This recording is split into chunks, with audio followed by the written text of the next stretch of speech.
انسان جو کام بھی شریعت و سنت کے خلاف کرتا ہے اس کو گناہ کہتے ہیں. اس گناہ سے توبہ کرنا لازم ہوتا ہے.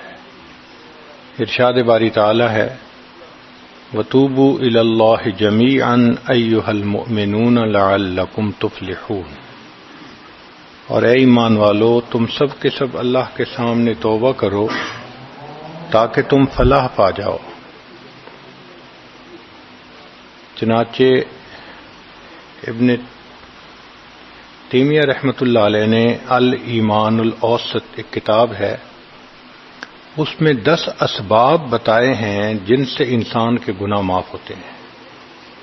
یہ 10 اسباب ہمیں زبانی یاد ہونے چاہیے تاکہ ہم ان کے ذریعے سے اپنے گناہوں کی بخشش کا بندوبست کر لیں. سب سے پہلا سبب استغفار. استغفار کہتے ہیں کہ اپنے گزرے ہوئے گناہوں پر نادم ہونا. شریعت نے کہا الندم توبۃ، ندامت یہ توبہ ہے. اور حدیث مبارکہ میں ہے کہ قیامت کے دن سب سے زیادہ خوش انسان وہ ہوگا من وجد فی صحیفتہ استغفارا کثیرا، جس کے نام اعمال میں کثرت کے ساتھ استغفار لکھا ہوا ہوگا. تو ہمیں کثرت سے استغفار پڑھنا چاہیے. چنانچہ ایک شخص حضرت حسن لانو کے پاس آیا، حضرت بہت گناہگار ہوں، کوئی عمل بتائیں. فرمایا استغفار پڑھو. ایک اور آدمی آیا، حضرت بارش نہیں ہو رہی، کوئی عمل بتائیں. فرمایا استغفار پڑھو. پھر ایک آدمی آیا کہ حضرت بہت قرضہ چڑھ گیا، دعا کریں کہ کوئی اسباب بن جائیں رزق کے، مال کے، تاکہ قرضہ اتر جائے. فرمایا استغفار پڑھو. پھر ایک شخص آیا کہ حضرت دعا کریں اللہ مجھے بیٹا دے دے. فرمایا استغفار کرو. ایک آدمی آیا میرا باغ ہے، دعا کریں کہ میرا پھل زیادہ لگے. فرمایا استغفار کرو. ایک آدمی آیا میری کھیتی باڑی کی زمین ہے، دعا کریں پانی اندر سے نکل آئے. فرمایا استغفار کرو. اب سننے والا حیران کہ مختلف لوگ مختلف ضروریات آ کر بیان کرتے رہے، سب کے لیے ایک ہی جواب. تو اس نے پوچھا کہ حضرت کیا مسئلہ؟ تو فرمایا کہ دیکھو یہ جواب میں نے اپنی طرف سے نہیں دیا، قرآن مجید سے دیا ہے. اللہ تعالی ارشاد فرماتے ہیں قرآن مجید میں فَقُلْتُ اسْتَغْفِرُوا رَبَّكُمْ إِنَّهُ كَانَ غَفَّارًا. تو سب سے پہلے استغفار کرنے سے گناہوں کی بخشش ہوتی ہے. یرسل السماء علیکم مدرارا، تمہارے اوپر اللہ بارشیں برسائے گا. ویمددکم باموال، اللہ مال کے ذریعے تمہاری مدد کرے گا. وبنین، اور بیٹوں کے ذریعے مدد کرے گا. ویجعل لکم جنات، اور اللہ تعالیٰ تمہیں درختوں پہ پھل زیادہ عطا کرے گا. وَيَجْعَلْ لَكُمْ أَنْهَارًا، اور اللہ تعالیٰ تمہارے لیے زمین سے چشمے جاری فرما دے گا. آپ اگر غور کریں تو ہماری روز مرہ کی جو پریشانیاں ہیں وہ انہی میں سے ہیں. کوئی بیٹے کے لیے پریشان، کوئی کاروبار کے لیے پریشان، کوئی قرضوں کی وجہ سے پریشان. اس کا مطلب یہ ہے کہ اگر ہم استغفار کرنے کی عادت ڈال لیں تو ہمیں کسی اور عمل کی ضرورت ہی نہیں ہے. اور یہ عمل قرآن مجید میں بتایا گیا ہے. یہ پروردگار عالم کا کلام ہے. ہم استغفار کم کرتے ہیں، کم از کم 100 مرتبہ صبح اور شام استغفار کا کرنا معمول بنا لینا چاہیے. آپ لوگ ڈرائیو کرتے ہیں اپنے دفتر جاتے ہوئے تو راستے میں جو آدھا گھنٹہ لگتا ہے اس میں کیا کرنا ہوتا ہے؟ بعض لوگ نعت سن لیتے ہیں، تلاوت سن لیتے ہیں، وہ بھی عبادت ہے. لیکن اس سے زیادہ بہتر یہ ہے کہ انسان خود پڑھے کچھ. تو اگر اس دوران آپ استغفر اللہ ہی پڑھتے رہیں تو سینکڑوں دفعہ استغفار نام اعمال میں لکھا جائے گا.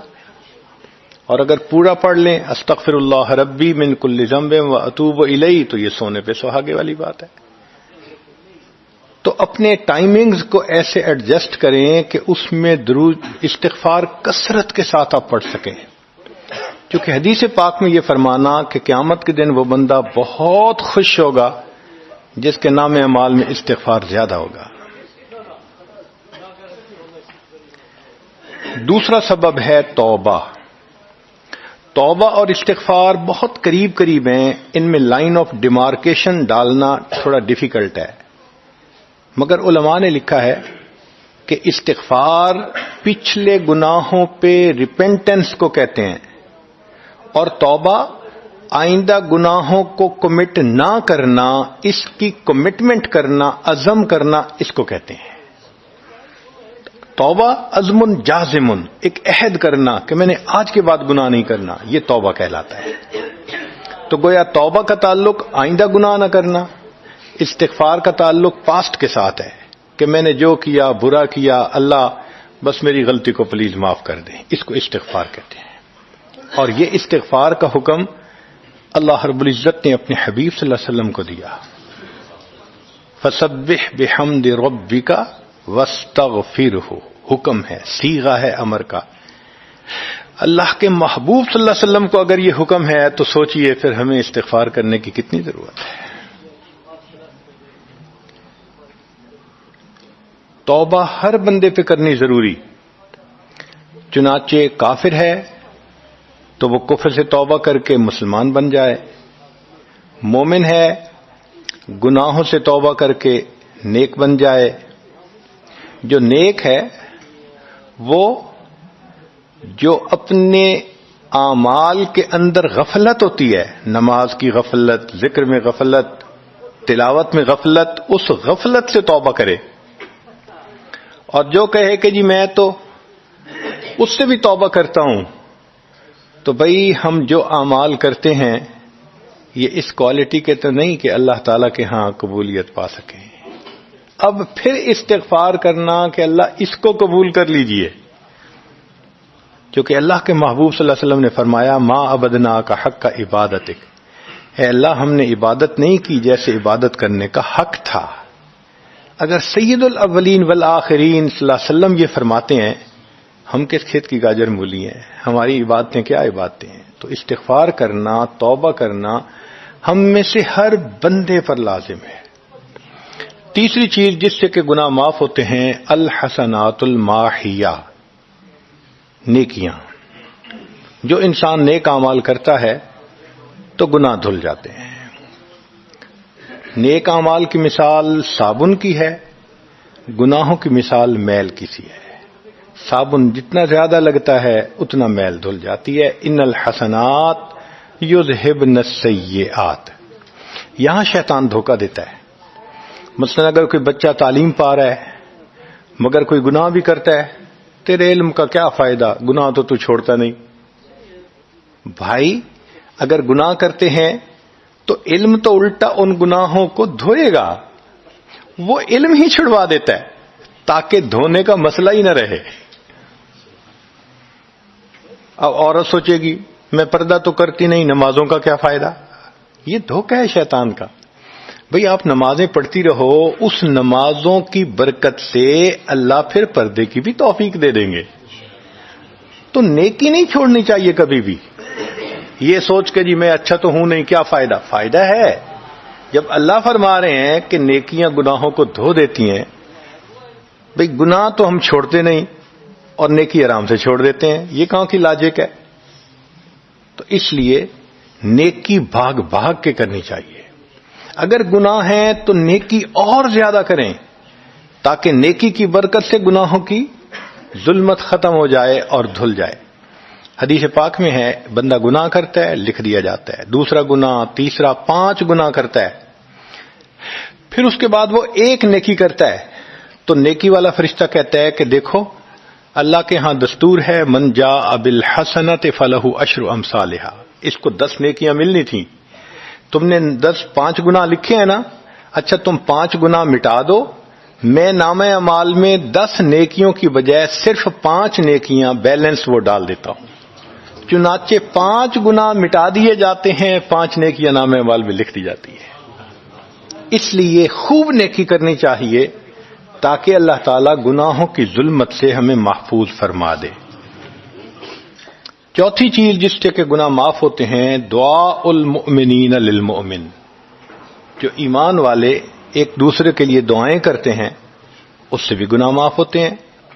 چنانچہ عمر لانو جا رہے تھے عمرے کے لیے، نبی علیہ السلام نے فرمایا اے بھائی ہمیں اپنی دعاؤں میں نہ بھولنا۔ تو نبی علیہ السلام نے امت کو تعلیم دی کہ ایک دوسرے کو دعاؤں کے لیے کہنا چاہیے۔ یہ بہت اچھی عادت ہے کہ جب کسی سے ملیں جی ہمیں اپنی دعاؤں میں یاد رکھیں، والدین کو کہنا، بڑوں کو کہنا، دوستوں کو کہنا، کیا معلوم کس کی مانگی ہوئی دعا کام آ جائے۔ اس دعا کا فائدہ ہوتا ہے نا، تبھی تو قرآن مجید میں دعا سکھائی گئی، ربنا اغفر لنا ولاخواننا الذین سبقونا بالایمان، اے اللہ جو ہم سے پہلے ایمان والے چلے گئے ان کی بھی مغفرت فرما دے۔ تو فائدہ ہوتا ہے تو قرآن نے دعا سکھائی ہے نا۔ تو ایمان والوں کی دعاؤں سے دوسرے ایمان والوں کو فائدہ ہوتا ہے۔ حدیث پاک میں ہے دوست کی دعا دوست کے پیٹھ پیچھے رد نہیں کی جاتی، کیوں؟ اس میں خلوص ہوتا ہے۔ تو اس لیے حدیث پاک میں ہے، مسلم شریف کی روایت ہے کہ اگر کوئی آدمی فوت ہو جائے اور 40 آدمی جنازہ پڑھ لیں جو ایمان والے ہوں، توحید والے ہوں، فرمایا ما من رجل مسلم یموت فیقوم علی جنازتہ 40 رجلا لا یشرکون باللہ شیئا الا شفعهم اللہ فی، اللہ 40 بندوں کی نماز جنازہ کو قبول کر کے میت کی مغفرت فرما دیتے ہیں۔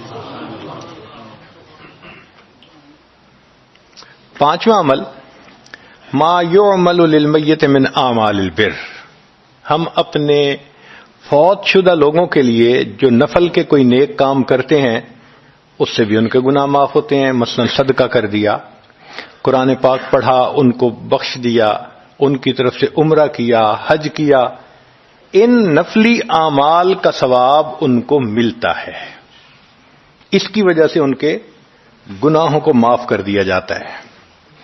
چنانچہ حضرت شیخ الحدیث رحمۃ اللہ علیہ نے فضائل ذکر میں یا کسی اور کتاب میں واقعہ لکھا ہے کہ ایک اللہ والے تھے، قبرستان کے قریب سے جاتے ہوئے انہوں نے کچھ پڑھ کے قبرستان والوں کو بخش دیا۔ رات خواب دیکھا کہ وہی قبرستان والے ہیں اور ایک آدمی آتا ہے جیسے کوئی ڈاک تقسیم کرنے والا ڈاکیا ہوتا ہے، اور سب اس کی طرف بھاگ پڑتے ہیں جیسے ڈاک لینے کے لیے ہوں۔ ایک بندہ پیچھے آرام سے بیٹھا ہوتا ہے، وہ پوچھتا ہے کیا معاملہ؟ وہ کہتا ہے کہ یہ فرشتہ آیا ہے، روزانہ کی جو ڈاک آئی ہے نا نیکیوں کی، جو اولاد نے، رشتہ داروں نے، دوستوں نے کیے، لہذا وہ اعمال نیکیاں ملتی ہیں تو یہ سب لوگ جاتے ہیں کہ نیکیاں ملیں گی، ہمارا درجہ بڑھے گا۔ اس نے کہا کہ آپ کو ضرورت نہیں ہے؟ کہنے لگا ہاں میں لے لوں گا، مگر میرا ایک بیٹا ہے جسے میں نے قرآن پاک کا حافظ بنایا، اس کی دکان ہے، وہ سارا دن دکان پہ بیٹھا رہتا ہے اور ساتھ ساتھ قرآن پڑھتا رہتا ہے، تو مجھے اتنی نیکیاں مل جاتی ہیں کہ میں بعد میں لے لوں گا۔ اس نے کہا بیٹا کہاں؟ اس نے کہا فلاں جگہ دکان ہے۔ وہ اللہ والے جب وہاں گئے اگلے دن تو دیکھا کہ ایک نوجوان ہے اور وہ بیٹھا ہوا ہے، گاہک آتا ہے تو اس کو سودا بیچ دیتا ہے، جب گاہک کوئی نہیں ہوتا تو وہ قرآن پڑھنا شروع کر دیتا ہے۔ تو وہ سمجھ گیا کہ میرا خواب سچا تھا، اس بچے کے قرآن پڑھنے سے اس کے والد کو خوب بینیفٹ مل رہا ہے۔ کچھ عرصے کے بعد دوبارہ پھر اسی قبرستان کے قریب سے گزرے، پھر انہوں نے کچھ پڑھ کے بخش دیا۔ رات خواب میں دیکھا کہ اب جب تقسیم ہوا تو سب بھاگے تو وہ بندہ بھی بھاگا۔ انہوں نے کہا آپ بھی بھاگ رہے ہو؟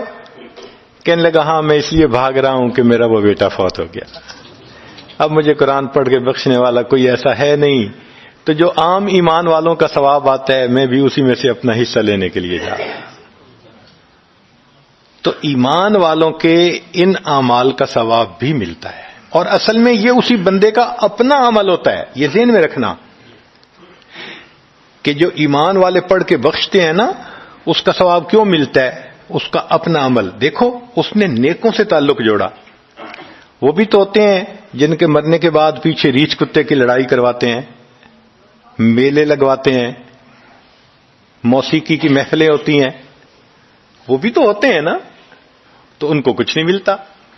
اس بندے نے نیکوں سے محبت کی, یہ اس کا اپنا عمل ہے, اس کی محبت کی وجہ سے اب یہ لوگ اس کو پڑھتے ہیں, اللہ اس کو ثواب پہنچا دیتے ہیں, تو اس کے اپنا عمل ہے اصل میں. پھر چھٹی چیز جس کی وجہ سے گناہ معاف ہوتے ہیں, المصائب التی یکفر اللہ بها الخطایا فی الدنیا. دنیا میں انسان کو جو مشکلات, تکلیفیں, مصیبتیں پہنچتی ہیں ان کی وجہ سے گناہ معاف کر دیے جاتے ہیں.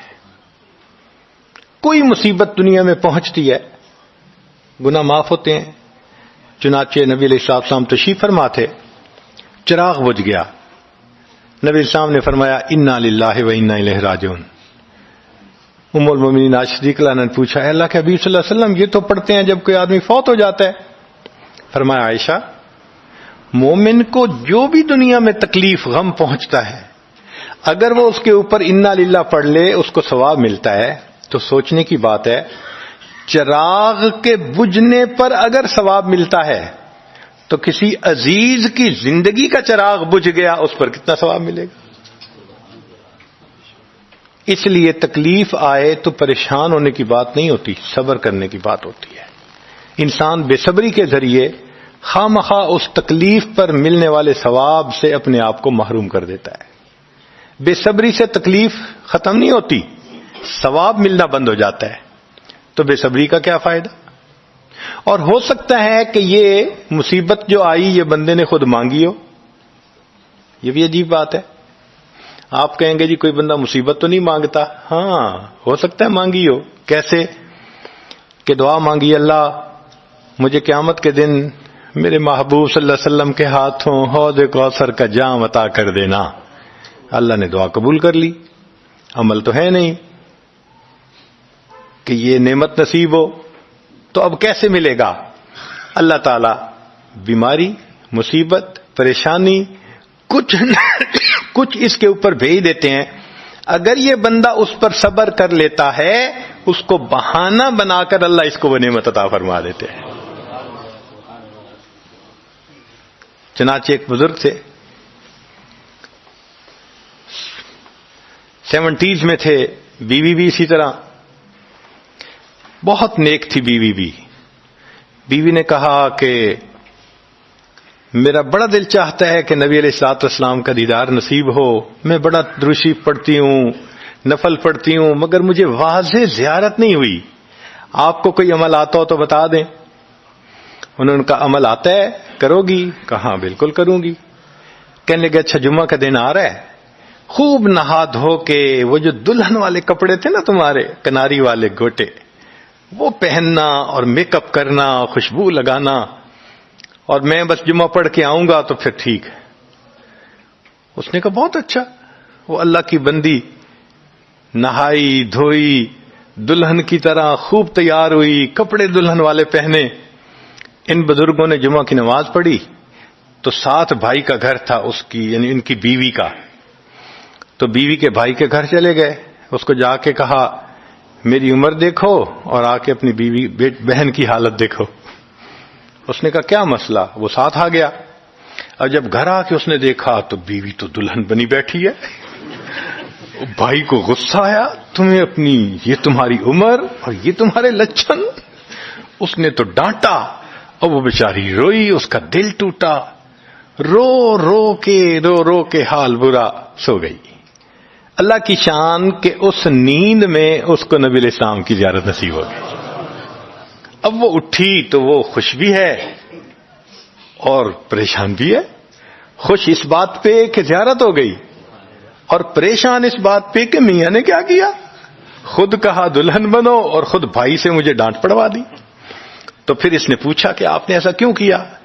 انہوں نے کہا دیکھو میں تمہاری زندگی کو قریب سے جانتا ہوں, میں نے تمہیں اتنا پیار محبت سے رکھا ہے کہ تمہیں زندگی کے کوئی تکلیف نہیں پہنچنے دی. میں نے, تم نے عبادت کی انتہا کی ہے, مگر کچھ نعمتیں ہوتی ہیں جو دل ٹوٹنے پہ ملتی ہیں.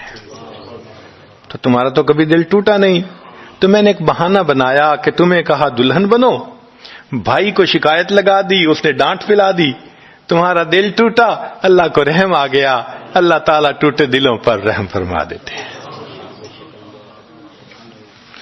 تو ممکن ہے کہ یہ مصیبت، یہ پریشانی اللہ کی طرف سے ہمارے لیے انعام کا سبب بن کے آئی ہو۔ اس لیے ہمارے بزرگوں نے کہا، سکھ دکھاں تو دیواں وار، کہ میں سکھوں کو دکھوں پہ قربان کر دوں۔ سکھ دکھاں تو دیواں وار، دکھاں آن ملائم یار، کہ دکھوں نے مجھے میرے یار سے ملا دیا۔ اللہ کو بڑا ترس آتا ہے اس بندے پر جس پر کوئی مصیبت آتی ہے، پریشانی آتی ہے۔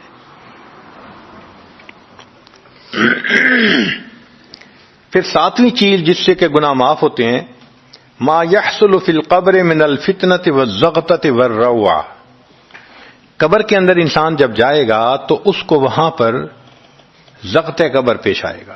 قبر دباتی ہے، اس قبر کے دبانے سے بھی گناہ معاف ہوتے ہیں،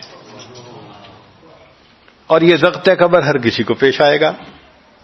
سعد رضی اللہ عنہ ایک صحابی ہیں، نبی علیہ السلام نے ان کا جنازہ پڑھایا اور اللہ کے محبوب صلی اللہ علیہ وسلم پنجوں کے بل چلنے لگے۔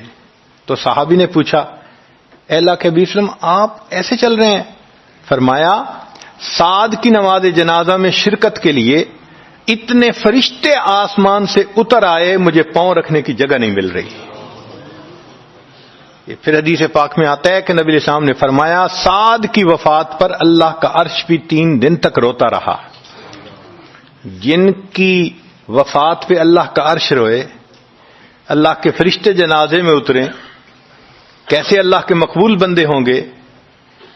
پھر نبی علیہ السلام نے فرمایا، سعد کو بھی زغط قبر پیش آیا۔ تو اس کا مطلب یہ ہے کہ یہ زغط قبر تو پیش آنا ہی ہے، ہر کسی کو آنا ہے، کوئی بھی ہو۔ اب یہ عجیب سی بات ہے، مگر اس کو سمجھیں کہ کیوں پیش آنا ہے۔ آپ اگر کسی ریسٹورنٹ پہ جائیں اور جا کے سویٹ ڈش کھائیں یا کباب کھائیں تو بل پے کرنا پڑتا ہے نا۔ گروسری سٹور سے جا کے کوئی چیز لائیں، بل پے کرنا پڑتا ہے نا، ہر چیز کا بل ہوتا ہے نا۔ اس دنیا میں انسان جو مزے لیتا ہے، بھلے جائز صحیح، ان کی بھی ایک کاسٹ ہے اور وہ اسے پے کرنی پڑے گی، اور وہ کاسٹ زغط قبر سے پے ہوگی۔ اس لیے جس کی زندگی غربت میں گزری ہوگی اس کا زغط قبر بہت کم ہوگا، اور جس نے عیش آرام مزے سہولت انجوائے کیا، کاسٹ تو دینی پڑے گی نا وہاں جا کے۔ تو زغط قبر تو پیش آنا ہے۔ ہمارے والد صاحب، بچپن میں دیکھتا تھا میں کہ بہت اچھا سالن بنا ہوتا تھا نا، تو اکثر وہ گلاس پانی کا اٹھاتے تھے اور ایک گھونٹ پانی ڈال دیتے تھے۔ مجھے سمجھ نہیں آتی تھی یہ کیا کرتے ہیں، میں اکثر ان سے پوچھتا تھا، ابو آپ ایسے کیوں کرتے ہیں؟ نہیں بتاتے تھے۔ جب ان کی وفات ہوئی تو بعد میں والدہ صاحبہ نے کہا کہ اصل میں وہ یہ کہا کرتے تھے کہ نفس میرا دشمن ہے، میں اس نفس کو لذتیں کیوں دوں۔ وہ لذیذ کھانے کے اوپر بھی ایک گھونٹ پانی ڈال کے اس کو کم مزے والا بنا لیا کرتے تھے، جائز لذتوں کو بھی کم کر لیتے تھے۔ ہمارا کیا حال ہوگا جو ناجائز لذتوں کے پیچھے بھاگتے پھرتے ہیں۔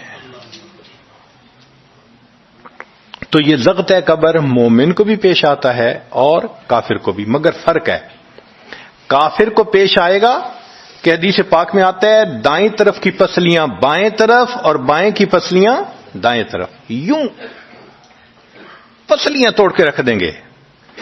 اور مومن کو بھی زغط قبر پیش آئے گا، مگر مومن کو زغط قبر تکلیف نہیں دے گا اتنی اگر نیک ہوا۔ کیوں؟ اچھا آپ بتائیں، سر میں درد ہو تو آپ کہتے ہیں نا ذرا سر دبا دو، تو تکلیف ہوتی ہے یا راحت ملتی ہے؟ سر دبانے سے راحت ملتی ہے۔ جس طرح سر درد میں کوئی دبائے سر کو راحت ملتی ہے، ایسے ہی مومن کو زغط قبر تو پیش آئے گا مگر مومن کے لیے راحت کا سبب ہوگا۔ 8ویں چیز جس سے کہ گناہ معاف ہوں گے، احوال یوم القیامت وکربھا وشدائدھا، قیامت کے دن جو انسان کو ایک وحشت کی کیفیت ہوگی، ہول کی کیفیت ہوگی، خوف ڈر کی کیفیت ہوگی. اللہ اکبر. امام غزالی رحمۃ اللہ علیہ نے تفصیل لکھی ہے کہ سارے لوگ کھڑے ہوں گے اور سورج بہت قریب ہوگا، پسینے میں شرابور ہوں گے.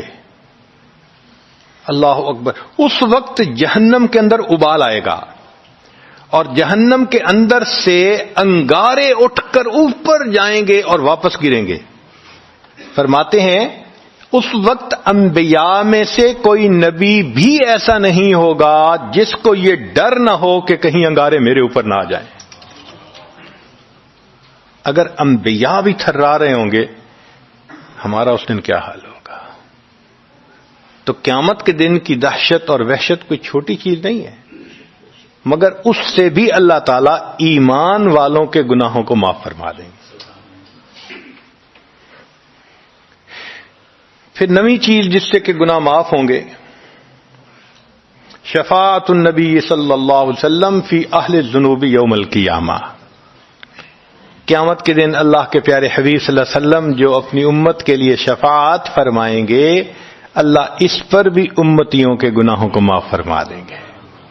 نبی اسلام نے ارشاد فرمایا کہ اللہ رب العزت نے ہر نبی علیہ السلام کو ایک ایسی دعا مانگنے کا اختیار دیا کہ جیسی دعا مانگی جائے گی منوان قبول ہو جائے گی. تو انبیاء نے دعائیں مانگی. تو صحابی نے پوچھا اے اللہ کے حبیب صلی اللہ علیہ وسلم آپ کو بھی اختیار دیا گیا؟ فرمایا مجھے بھی اختیار دیا گیا. اے اللہ کے حبیب صلی اللہ علیہ وسلم آپ نے کیا دعا مانگی؟ فرمایا میں نے کوئی دعا نہیں مانگی، میں نے اس کو ذخیرہ رکھ لیا. قیامت کے دن جب میری گنہگار امت کا حساب ہوگا اس وقت میں وہ دعا مانگوں گا، امت کو لے کے جنت میں جاؤں گا. اللہ کے محبوب صلی اللہ علیہ وسلم کو امت سے کتنا پیار تھا. کوئی ماں اولاد کے لیے 23 سال نہیں روتی. جوان بیٹا فوت ہو 2-4 مہینے رو کے پھر نارمل لائف ہو جاتی ہے. کوئی باپ اولاد کے لیے 23 سال نہیں روتا. اللہ کے پیارے حبیب صلی اللہ علیہ وسلم امت کے لیے 23 سال آنسو بہاتے. رب امتی رب امتی رب امتی دعا مانگتے تھے. لمبے سجدے. ام المومنین عائشہ رضی اللہ عنہا فرماتی ہیں کہ محبوب صلی اللہ علیہ وسلم کے آنسو جو مصلی پہ گرتے تھے مجھے لگتا تھا کہ بارش کے قطرے زمین کے اوپر گر رہے ہیں، ایسے آواز محسوس ہوتی تھی. اور اتنا لمبا سجدہ ہوتا تھا کہ کبھی کبھی میں اٹھ کے محبوب صلی اللہ علیہ وسلم کے پاؤں کے انگوٹھے کو ٹچ کرتی تھی کہ ابھی جان تو سلامت ہے نا. تب مجھے احساس ہوتا تھا نہیں ابھی تک زندہ ہے. سجدہ لمبا ہو گیا. اتنا لمبا سجدہ کس کے لیے؟ اللہ امت کو گناہوں کو معاف فرما دے، امت کے گناہوں کو معاف. چنانچہ جب نبی علیہ الصلوۃ والسلام پر آخری یعنی مرض آئی، بیماری کی کیفیت آئی، تو اللہ کے حبیب صلی اللہ علیہ وسلم کو بخار بہت تیز ہو گیا تھا. اور جو مسجد میں آخری مرتبہ لائے تھے تو 2 آدمی تھے، ایک ادھر تھا ایک ادھر تھا، اور اللہ کے حبیب صلی اللہ علیہ وسلم نے ان کا سہارا لیا تھا اور بہت مشکل سے چل کے تشریف لائے تھے. یہ آخری نماز تھی. پھر واپس تشریف لے گئے، بخار اور تیز ہو گیا. سیدہ عائشہ رضی اللہ عنہا فرماتی ہیں کہ میں نے اوپر کپڑا سا ڈال دیا، کپڑے کے اوپر سے مجھے گرمی محسوس ہو رہی تھی. میں نے پانی کا ایک پیالہ پیش کیا. اللہ کے حبیب صلی اللہ علیہ وسلم پانی کے پیالے میں ہاتھ مبارک ڈالتے تھے اور اپنے چہرے پہ لے رہے تھے، اور جسم تھا کہ جیسے کوئی گرم چیز میں سے گرمی نکل رہی ہوتی ہے. اس طرح وہ بخار سے دہک رہا تھا. فرماتی ہیں کہ مجھے محسوس ہوا کہ یہ تو بہت تیز بخار ہے، کبھی ایسا نہیں دیکھا. تو میں نے پوچھا اے اللہ کے حبیب صلی اللہ علیہ وسلم بخار ایسا تو کبھی نہیں دیکھا، اتنا زیادہ تیز اتنا زیادہ تیز. نبی علیہ السلام نے فرمایا عائشہ، مومن کو سکرات موت کے وقت جو تکلیف ہوتی ہے اس پر بھی اس کے گناہ معاف ہوتے ہیں. میں نے اللہ سے یہ دعا مانگی تھی، اللہ جب میری سکرات کا وقت آئے تو مجھے تکلیف زیادہ دے دینا اور اس کے بدلے اللہ میری امت کے گناہوں کو معاف فرما دینا. عائشہ یہ وہ سکرات ہے جس کی وجہ سے مجھے تکلیف بہت ہے. اللہ کے محبوب صلی اللہ علیہ وسلم کو اتنی تکلیف ہو رہی تھی. اتنے میں اطلاع ملی, دروازہ کھٹکھٹایا گیا, پوچھا کون؟ جواب ملا جبریل علیہ السلام اور اسرائیل علیہ السلام اجازت مانگتے ہیں آنے کی. نبی علیہ السلام نے فرمایا جبریل اندر آ جائیں. تو جبریل آئے. اے اللہ کے حبیب صلی اللہ علیہ وسلم, اللہ نے آپ کو یاد فرمایا ہے. نبی علیہ السلام نے فرمایا جبریل اللہ تعالیٰ سے پوچھ کے یہ پہلے بتاؤ میرے بعد میری امت کا کیا حال ہوگا, پہلے پوچھ کے بتاؤ. جبریل علیہ السلام نے اللہ تعالیٰ سے پوچھا. رب کریم نے کہا, فرمایا میرے محبوب سے جا کر کہہ دو اے محبوب آپ کے بعد آپ کی امت کو تنہا نہیں چھوڑیں گے. جب نبی علیہ السلام کو تسلی ہو گئی, محبوب نے فرمایا اچھا ملک الموت کو بھی اندر آنے دو. اللہ کے محبوب صلی اللہ علیہ وسلم کو امت سے ایسی محبت تھی. اللہ اکبر. چنانچہ حدیث پاک میں ہے کہ نبی علیہ الصلوۃ والسلام نے فرمایا خیرت بین ان یدخل نصف امتی الجنہ و بین شفاعہ. اللہ رب العزت نے مجھے چوائس دیا, اختیار دیا کہ اے میرے حبیب صلی اللہ علیہ وسلم آپ چاہیں تو آپ کی آدھی امت کو بلا حساب جنت بھیج دیں گے, اور آپ چاہیں تو جن کی آپ شفاعت کریں ان کو بھیجیں گے. نبی علیہ السلام فرماتے ہیں فاخترت الشفاعہ, میں نے شفاعت کو چن لیا, لأنہا اعم و اکثر, اس لیے کہ میری شفاعت پر آدھی سے زیادہ امت کے لوگ جنت میں چلے جائیں گے. اللہ اکبر. پوچھنے والے نے پوچھا اے اللہ کے حبیب صلی اللہ علیہ وسلم اترونہا للمتقین, کیا آپ کی شفاعت نیکوں کے لیے ہوگی؟ فرمایا لا ولکنہا للمذنبین الخطائین المتلوثین, نہیں میری شفاعت میرے امت کے گناہگاروں کے لیے ہوگی. اللہ کے حبیب صلی اللہ علیہ وسلم کی شفاعت کا نصیب ہو جانا یہ بھی گناہوں کی بخشش کا سبب ہے. مگر شفاعت کس کو نصیب ہوگی اس کی بھی تفصیل سن لیجئے. کچھ لوگ ہوتے ہیں سنت کو دیکھتے ہیں ان کا دل خوش ہو جاتا ہے, وہ سنت رکھنے والے کو انکریج کرتے ہیں, اس کو مورل سپورٹ دیتے ہیں, نہیں تم نے اچھا کیا. اور کچھ وہ ہوتے ہیں کہ جو دیکھتے ہیں چہرے پہ سنت سجی, کیا ملا بن گئے, کیا تم نے چہرے پہ کر لیا. علماء نے لکھا جس نے سنت کو دیکھ کر ناگواری کا اظہار کیا اس نے اپنے آپ کو شفاعت سے محروم کر لیا. یہ نہیں ہے کہ ہم سنت کا مذاق بناتے پھریں اور ہمیں شفاعت نصیب ہوگی, نہیں. احترام ہو دل میں سنت کا. نبی علیہ الصلوۃ والسلام کی ایک ایک سنت پہ قربان ہو انسان. جب یوں محبت ہوگی تو پھر نبی علیہ الصلوۃ والسلام کی شفاعت بھی ان کے لیے ہوگی. 10واں سبب جس سے کہ گناہ معاف ہوں گے, رحمت اللہ و عفوہ و مغفرتہ بلا سبب من العباد. قیامت کے دن انبیاء کرام شفاعت کریں گے, بخشش ہوگی, پھر علماء کریں گے, شہداء کریں گے, پھر سب جنتی شفاعت کریں گے, حتیٰ کہ کوئی ایسا نہیں رہے گا کہ جو کسی اور کی شفاعت کرے. اور وہ لوگ جہنم میں ہوں گے کہ جن کا کوئی جنتی واقع بھی نہیں ہوگا. اللہ اکبر. سالوں وہ جہنم میں جلتے رہیں گے, جلتے رہیں گے. پھر ایک وقت آئے گا کہ ان میں سے جن کے دل میں تھوڑا سا بھی ایمان ہوگا نا, اگرچہ اس کی شفاعت کرنے والا کوئی نہیں ہوگا, ان کو بھی اللہ بخشنے کا سبب بنائیں گے. وہ کیسا ہوگا؟ حدیث پاک میں آتا ہے کہ یہ جو ایمان والے ہوں گے نا, ان کے اور کافروں اور مشرکین کے درمیان جو دیوار تھی نا آگ کی, اس کو ذرا ٹرانسپیرنٹ اللہ بنائیں گے. تو مشرکین دیکھیں گے اور کہیں گے اوہ ہم تو جل ہی رہے تھے, اور تم تو کلمہ پڑھتے تھے, تم بھی یہاں جل رہے ہو. تو وہ جب ان کو کلمے کا تانا دیں گے کہ تمہارا نام تو مسلمانوں والا تھا نا, تو اس وقت وہ جہنمی اللہ سے فریاد کریں گے، اللہ تیری توحید کا طعنہ دیتے ہیں، کہاں گیا تمہارا خدا، تم بھی ہمارے ساتھ جل رہے ہو۔ جب وہ فریاد کریں گے اللہ تعالیٰ جبرائیل علیہ السلام کو فرمائیں گے جبرائیل جاؤ، جس کے دل میں ذرہ برابر بھی تمہیں ایمان نظر آتا ہے اس کو بھی جہنم سے نکالنا، ان کو بھی جہنم سے نکال دیا جائے۔ پھر اس کے بعد وہ بچیں گے کہ جن کا ذرہ ایمان بھی نہیں فرشتے کو نظر آئے گا، مگر اللہ فرمائیں گے انبیاء نے بھی شفاعت کر لی، شہداء نے بھی، علماء نے بھی، جنتیوں نے بھی، اب میں اپنی رحمت کا اظہار کرتا ہوں، میں بھی تو بندوں سے محبت کرتا ہوں۔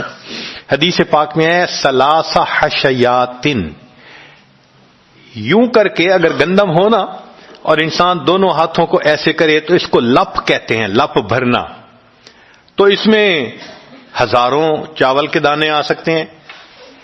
سوچئے اللہ رب العزت لپ بھریں گے تو وہ کتنی بڑی ہوگی، کھربوں لوگ ہوں گے، ایک لپ کو بھر کے نکالا جائے گا، پھر دوسری کو نکالا جائے گا، پھر تیسری لپ بھر کے نکالیں گے، پھر ایک حوض ہوگا، کہا جائے گا جہنمی کو اغتسل فی ھذا الغدیر، اس حوض کے اندر تم جاؤ غسل کرو۔ جب وہ غسل کریں گے بالکل ان کے جسم صحیح سلامت ہو جائیں گے، پھر اللہ تعالیٰ ان کو جنت عطا فرمائیں گے، مگر ان کے ماتھے پر لکھا ہوا ہوگا اتقاء الرحمن، کہ رحمان نے اپنی رحمت سے ان کو رعایتی پاس کر دیا، وہ جنت میں جائیں گے۔ اب جو جنت میں جائیں گے تو جنتی لوگ ان کے ساتھ ملیں گے، خوش ہوں گے، مگر کہیں کہیں کوئی ان کو کہے گا ہم تو اللہ کے فضل سے سیدھا آ گئے، تم تو آیا فلاں جگہ سے آئے ہو نا، رعایتی پاس ہو۔ اب جب ان کو رعایتی پاس کا طعنہ ملے گا تو ان کو عجیب لگے گا، پھر ایک وقت آئے گا کہ یہ سب اتقاء الرحمن اللہ کے سامنے فریاد کریں گے، اللہ آپ نے اپنی رحمت سے جہنم سے نکال دیا، جنت بھیج دیا، یہ جو مہر ایک لگا دی یہ بھی تو اتار دیجئے نا۔ تو اللہ تعالیٰ ان کی مہر کو ختم فرمائیں گے اور یہ جنت میں رہنے لگ جائیں گے۔ امام غزالی رحمت اللہ علیہ اس واقعے کو نقل کرنے کے بعد لکھتے ہیں میرا کوئی عمل ایسا تو نہیں کہ میں امید کروں کہ میں جنت چلا جاؤں گا، کاش اللہ مجھے ان اتقاء الرحمن میں شامل فرما لیتے، کاش کہ اللہ تعالیٰ مجھے ان اتقاء الرحمن میں شامل فرما لیتے۔ بے گناہوں میں چلا زاہد جو اس کو دیکھنے، مغفرت بولی ادھر آ میں گنہگاروں میں ہوں، وہ کرشمے شان رحمت نے دکھائے روز حشر، چیخ اٹھا ہر بے گناہ میں بھی گنہگاروں میں ہوں۔ اللہ اکبر۔ حضرت قاری محمد طیب صاحب رحمۃ اللہ علیہ ایک کتاب میں لکھتے ہیں اتنا اللہ کی رحمت کا ظہور ہوگا، اتنا ظہور ہوگا اس دن، ایک ایسا وقت آئے گا کہ شیطان بھی سر اٹھا کر دیکھے گا، اسے بھی امید لگے گی شاید میری بھی مغفرت کر دی جائے۔ وَكَانَ بِالْمُؤْمِنِينَ رَحِيمًا۔ اللہ تعالیٰ قیامت کے دن اپنی رحمت کا اظہار فرمائے۔ اللہ کرے قیامت کے دن اللہ کی رحمت سے ہمارا کام بن جائے۔ اللہ تعالیٰ ہمیں اپنے گناہوں سے سچی توبہ کرنے کی توفیق عطا فرمائے، اور اللہ تعالیٰ ہمیں اپنے بخشش کیے ہوئے گنہگار بندوں کی قطار میں قیامت کے دن شامل فرمائے۔ وآخر دعوانا ان الحمد للہ رب العالمین۔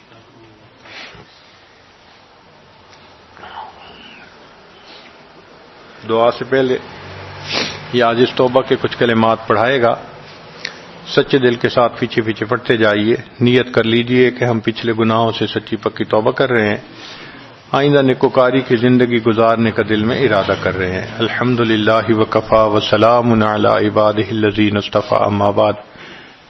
یہ کلمات پڑھیے۔ بسم اللہ الرحمن الرحیم، لا الہ الا اللہ محمد الرسول اللہ، آمنت باللہ وملائکتہ وکتبہ ورسلہ والیوم الآخر والقدر خیرہ وشرہ من اللہ تعالی والبعث بعد الموت آمنت باللہ کما ہوا باسمائہ وصفاتہ وقبلت جمیع احکامہ اقرار باللسان وتصدیق بالقلب اشہد ان لا الہ الا اللہ واشہد ان محمدا عبدہ ورسولہ استغفر اللہ ربی من کل ذنب واتوب الیہ برحمتک یا ارحم الراحمین۔ ان کلمات کو پڑھنے سے آپ بیت ہو چکے ہیں، توبہ طائب ہو چکے ہیں۔ چند معمولات اگر کریں گے تو دل کو اللہ تعالیٰ منور فرمائیں گے۔ 100 مرتبہ استغفار صبح و شام پڑھنا، 100 مرتبہ درود شریف پڑھنا، روزانہ قرآن پاک پڑھنا، چلتے پھرتے لیٹے بیٹھے دل میں اللہ کا دھیان رکھنا، اور روزانہ ذکر قلبی یعنی مراقبہ کرنا۔ اگر ان اعمال کو کریں گے اس کی برکتیں آپ خود اپنے دل میں محسوس کریں گے۔ آپ کا آنکھ کا دیکھنا بدلے گا، زبان کا بولنا بدلے گا، پاؤں کا چلنا بدلے گا، دل دماغ کی سوچ بدلے گی، آپ کے اندر کا انسان بدلے گا، خود آپ کہیں گے۔ اللہ تعالیٰ عمل کی توفیق دے۔ ہم دعا سے پہلے تھوڑی دیر چند منٹ کے لیے مراقبہ کر لیتے ہیں، ذکر قلبی۔ جہاں بیٹھے ہیں بس آنکھوں کو بند کر لیں، دل کی طرف دھیان کریں اور یہ سوچیں کہ اللہ کی رحمت آ رہی ہے، میرے دل میں سما رہی ہے، دل کی ظلمت اور سیاہی دور ہو رہی ہے، میرا دل اللہ اللہ اللہ کہہ رہا ہے۔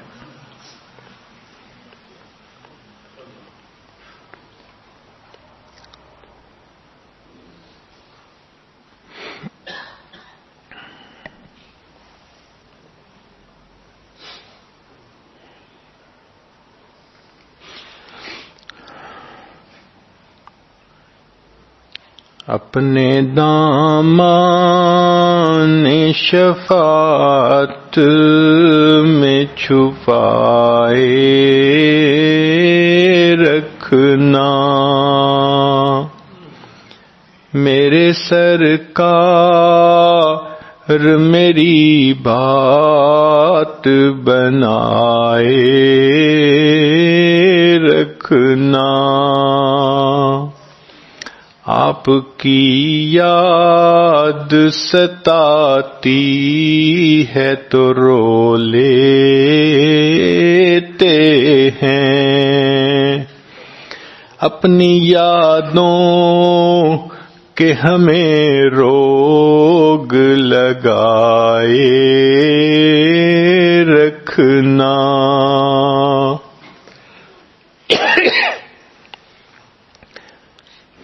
میں نے مانا کہ گناہگار ہوں پر آپ کا ہوں، میں نے مانا کہ گناہگار ہوں پر آپ کا ہوں، اس گناہگار سے سرکار نبھائے رکھنا،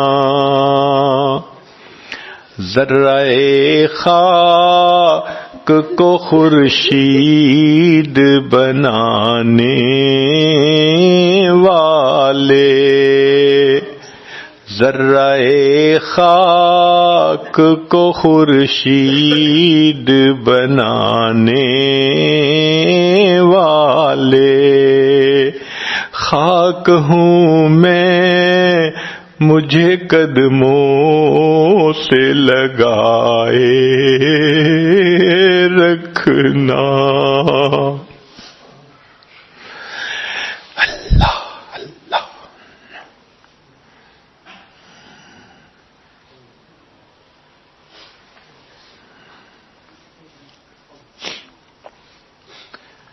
لا الہ الا اللہ محمد الرسول اللہ۔ دعا کر لیجئے، سبحان ربی العلی الوہاب اللہم صلی علی سیدنا محمد وعلی آل سیدنا محمد وبارک وسلم۔ اے کریم آقا، ہم آپ کے عاجز مسکین بندے ہیں، ہمارے گناہوں کو معاف فرما، خطاؤں سے درگزر فرما، عیبوں کی پردہ پوشی فرما۔ اللہ ہماری نگاہوں کو پاک فرما، دلوں کو صاف فرما، سینوں کو اپنی محبت سے لبریز فرما، اپنے عشق کی آتش ہمارے سینوں میں پیدا فرما، ہمارے انگ انگ سے اپنے ذکر کو جاری فرما، روئیں روئیں سے اپنے ذکر کو جاری فرما، ہڈی ہڈی بوٹی بوٹی میں اپنی محبت پیدا فرما۔ اے اللہ، جو گناہ دن میں کیے معاف فرما، راتوں میں کیے معاف فرما، محفل میں کیے معاف فرما، تنہائیوں میں کیے معاف فرما، جو گناہ یاد ہیں وہ بھی معاف فرما، جو کر کے بھول گئے وہ گناہ بھی معاف فرما۔ میرے مالک، ہمارے حال پر رحمت کی نظر فرما۔ اے اللہ، سائل جو روٹی کا ہو، سائل ایک دروازے سے نہ ملے وہ دوسرے پہ چلا جاتا ہے، نہ ملے تیسرے پہ چلا جاتا ہے، اس کا تو مسئلہ کوئی نہیں۔ اللہ، مسئلہ تو ہمارا ہے، ان کے پاس ایک ہی دروازہ ہے۔ اللہ، ہم اچھی طرح جانتے ہیں جو آپ کے دروازے سے خالی اٹھتا ہے وہی بد نصیب ہوتا ہے۔ اللہ، اپنے دروازے سے خالی نہ اٹھائیے، اللہ خالی نہ اٹھائیے، جولیاں بھر دی۔